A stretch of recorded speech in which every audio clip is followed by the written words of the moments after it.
फंदे से लटकाया गया। फांसी का फंदा एक था, गर्दनें दो थी, एक बाबा राम शरण दास की थी और एक मौलवी आमिर अली की थी। आज ये हिस्ट्री अगर आपको पढ़नी है तो अयोध्या में एक बहुत मशहूर जगह है जहां इमली का झाड़ वो आज भी मौजूद है, उसे कुबेर का टीला कहते हैं। आर्कियोलॉजिकल सर्वे ऑफ इंडिया ने उस कुबेर के टीले के पास इस हिस्ट्री को लिखकर एक बोर्ड में लटकाया हुआ है।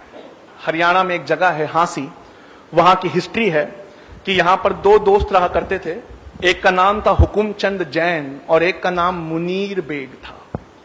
इस हिस्ट्री में लिखा है कि हुकुमचंद जैन और मुनीर बेग दोनों ने इतना डटकर अंग्रेजों का मुकाबला किया, इतना लोहा लिया कि नाभा, कपूरथला, कश्मीर और पटौदी राजाओं की मदद से पकड़कर इन्हें अंग्रेजों को सौंपा गया। अंग्रेज चाहते थे हांसी की लोग हमेशा के लिए डर जाएं, उनकी हिम्मतें टूट जाएं, तो ऐसी अनोखी सजा आपको इतिहास के किताबों में कभी नहीं मिलेगी। हुकुमचंद जैन और मुनीर बेग को साथ लाया गया। हुकुमचंद जैन को उनके मजहब के खिलाफ जिंदा दफना दिया गया और मुनीर बेग को उनके मजहब के खिलाफ चिता पर जिंदा जला दिया गया। मोतिहारी के लोगों, हमारे बीच एक ऐसा इंसान है जिसने गांधी जी की जान बचाई। इस इंसान का नाम बटक मियां अंसारी है। बटक मियां अंसारी को ये काम सौंपा गया था कि वो गांधी जी को चंपारण सत्याग्रह के दौरान दोनों टाइम खाना खिलाते रहे। अंग्रेजों ने बटक मियां अंसारी के सारे परिवार को एक साथ किडनैप कर लिया और उन पर यह दबाव बनाया कि बटक मियां अंसारी गांधी जी के खाने में पॉइजन मिला दे। बटक मियां अंसारी ने उनके दबाव में जब ये कदम उठाना चाहा तो ऐन गांधी जी के निवाला तोड़ने से पहले बटक मियां अंसारी ने उनके हाथ से छीनकर वो डिश फेंक दी। जब गांधी जी ने पूछा तो रोने लगे। कहा अंग्रेज उद्योगपतियों ने कल मेरे बच्चे की लाश भिजवाई है, अगर आज मैंने आपको पॉइजन नहीं दिया तो एक और परिवार से ऐसा होगा जिसकी लाश मुझे भिजवा दी जाएगी। बटक मियां अंसारी ने अपने परिवार की परवाह बिना किए गांधी जी के हाथ से वो पॉइजन भरा कटोरा छीन कर फेंक दिया।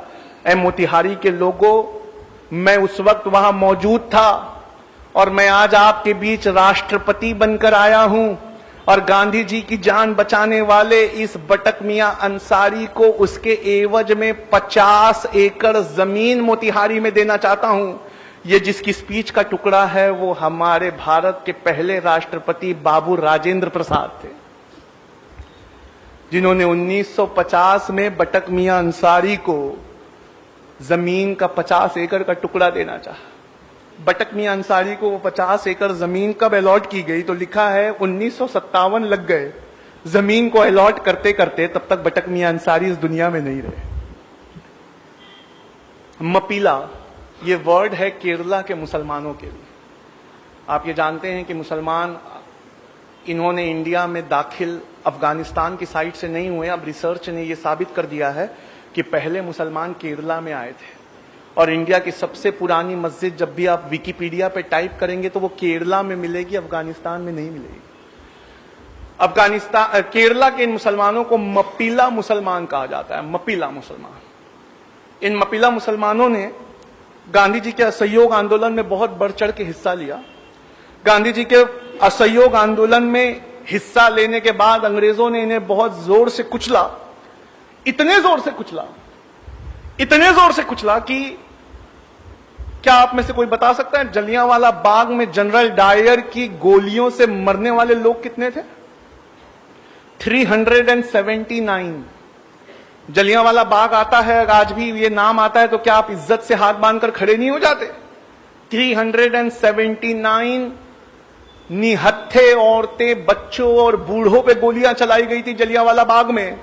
हम वो जब भी आता है हमारी आंखों में आंसू आ जाता है। आइए हिस्ट्री ले चलूं।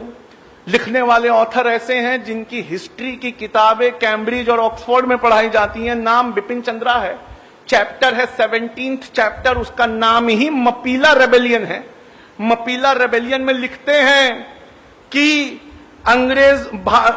मपीला मुसलमानों को गांधी जी का साथ देने के लिए 1921 में यह कीमत चुकानी पड़ी कि अंग्रेजों के रिकॉर्ड के मुताबिक 2337 मपीला मुसलमानों को फांसी दी गई। मैं इनके जो लीडर थे उनका नाम था हाजी कुन मोहम्मद, मैं उनसे मिल चुका हूं। उन्होंने बताया है कि गैर सरकारी रिकॉर्ड में 45,404 मपीला का नाम है। लोगों, इसमें एक जगह थी बेल्लारी ट्रेन ट्रेजेडी। इस बेल्लारी ट्रेन ट्रेजेडी में यह हुआ था कि 127 मुसलमानों को, क्रांतिकारी मुसलमानों को बिना खिड़की वाली एक वैगन में भरकर थिरूर से बेल्लारी भेजा जा रहा था। बिना खिड़की वाली इस वैगन, छोटी सी वैगन थी, उसमें 127 मुसलमान भरे हुए थे। बीच का एक स्टेशन कोयंबटूर पहुंचते पहुंचते 70 मुसलमानों ने दम तोड़ दिया और इनकी पोस्टमार्टम रिपोर्ट में लिखा है इनटॉलरेबल सफोकेशन, यानी असहनीय घुटन के वजह से ये मौत हुई। आखिरी इंसान जिसके बारे में मैं आज आपको बताना चाहूंगा वो अशफाकुल्ला खान थे। ये अशफाकुल्ला खान एक बेहतरीन क्रांतिकारी थे। काकोरी में चंद्रशेखर आजाद और राम प्रसाद बिस्मिल का साथ देने की वजह से पहले इन्हें अंडमान निकोबार के काले पानी की सजा हुई और बाद में वहीं सूली से लटका दिया गया। अशफाकुल्ला खान से मिलने जब उनका परिवार पहुंचा तो वो बेतहाशा रोने लगा और परिवार उत्तर प्रदेश में मिलने पहुंचा एक दिन पहले जब उन्हें काले पानी भेजा जा रहा था। अशफाकुल्ला खान ने उनके बहते हुए आंसुओं को देखा और देखकर आंसू पोंछते हुए कहा, ऐ मेरे घर वालों, तुम इन आंसुओं को रोक लो। क्या तुम्हें इस बात की खुशी नहीं है कि हर साल जब आजादी का दिन आएगा तो राम प्रसाद बिस्मिल, कन्हैया लाल और खुदीराम बोस के साथ उसी सांस में तुम्हारे भाई अशफाकुल्ला खान का भी नाम लिया जाए। गांधी जी से पूछा गया डांडी मार्च के वक्त, कहा गांधी जी अगर अंग्रेज आपको डांडी मार्च पूरा होने से पहले गिरफ्तार कर ले तो आपकी जगह कौन लेगा? इतिहास में नाम दर्ज है, गांधी जी ने कहा अगर डांडी पहुंचने से पहले मुझे अंग्रेज सरकार गिरफ्तार कर ले तो मेरी जगह अब्बास तैयब जी लेंगे। और गांधी जी कहते हैं, अब्बास देखना जब मैं जेल चला जाऊं तो तुम्हारे मुट्ठी से नमक ना छूटे। 1932 में गांधी जी को नमक आंदोलन के लिए अरेस्ट किया गया तो हजारों की तादाद में पठान निकल कर आए और खड़े हो गए। इतनी हजारों की तादाद देखकर अंग्रेज डर गए और अंग्रेज पेशावर से भाग गए। 2 दिन बाद वो गढ़वाली रेजिमेंट लेकर लौटे तो किस्सा खानी बाजार में सारे के सारे पठान टस से मस नहीं। गढ़वाली रेजिमेंट से कहा इन पर गोलियां चलाओ। गढ़वाली रेजिमेंट के जवानों ने बंदूकों को लोड किया, देखा सबसे सामने की सफ में पठानों के बच्चे लगे हुए हैं और उन बच्चों के बीच उनका लीडर खड़ा था, उसका नाम था खान अब्दुल गफ्फार खान। अंग्रेज ने कहा कि ये खान अब्दुल गफ्फार खान, हथियार तो पठानों का जेवर होते हैं, तुम्हारे हथियार कहां है? कहा हमने गांधी से वादे के चलते अपने जेवर को उतार के फेंक दिया। कहा गांधी से वादा किया है, हथियार तो छोड़ो, हाथ तक नहीं उठाएंगे। ये फोटो, वहां जमा लोगों की फोटो आज भी गूगल और विकिपीडिया पे मौजूद है। सामने की 2 सफ में बच्चे खड़े हैं और पीछे हजारों की तादाद में पठान खड़े। फिर अंग्रेजों गढ़वाली रेजिमेंट ने अपनी बंदूकें लोड की। इससे पहले गोली चलाती, गढ़वाली रेजिमेंट ने बंदूक ये कहकर फेंक दी, हमारे देश में एक जलियांवाला बाग काफी है, निहत्तों पे हम गोली नहीं चलाएंगे। अंग्रेजों ने खुद साख्ता बंदूकें उठाई, 207 लोग मारे गए। आप जानते हैं भारत सरकार ने उन्हें क्या इज्जत दी है खान अब्दुल गफ्फार खान को? मरणोपरांत यानी मरने के बाद भारत रत्न पुरस्कार से संवारा। खान अब्दुल गफ्फार खान का टाइटल है सीमा अंत गांधी यानी फ्रंटियर गांधी। उनको जो प्लाक मिला था भारत रत्न पुरस्कार, ये जो इंडिया का सबसे बड़ा पुरस्कार है, उन्हें दिया गया जबकि वो अफगानी थे, पर अफगानिस्तान उस वक्त इंडिया का हिस्सा था। उस प्लाक में से मैं पढ़ता हूं, उस प्लाक पे भारत सरकार ने क्या लिखा है। उस प्लाक में ये लिखा हुआ है कि किस्सा ख्वानी बाजार के दिन अपनी बहादुरी, दिलेरी और गांधी जी से चलते वादे के मुताबिक हिंसा के विरोध में अपने हथियारों को फेंक देने की वजह से और 90 साल की अपनी जिंदगी में से 45 साल जेल में गुजारने की वजह से सीमांत गांधी खान अब्दुल गफ्फार खान को भारत सरकार भारत रत्न से नवाजी। डीएनए ये एक न्यूज़पेपर है जो मुंबई में निकलता है। इसके आफ्टरनून एडिशन को टाइप करिए, उस पर लिखिए मीर उस्मान अली डीएनए। गूगल पे टाइप करके जैसे ही आप एंटर करेंगे अखबार की ये पेपर कटिंग खुलेगी जिसमें लिखा है 1965 में पाकिस्तान से हो रही लड़ाई के वक्त इंडिया के पास पैसे की कमी पड़ गई थी, तो भारत के प्रधानमंत्री लाल बहादुर शास्त्री ने ये अपील करी थी और अपील कर ये कहा था कि ये लोगों आगे बढ़कर चंदा दो नेशनल डिफेंस फंड में। मीर उस्मान अली ये उस समय हैदराबाद के निजाम थे। उनसे जब लाल बहादुर शास्त्री की अपील को सुना तो उन्होंने फोन किया लाल बहादुर शास्त्री से, कहा sir I want to meet you, आप हमारे हैदराबाद में आइए।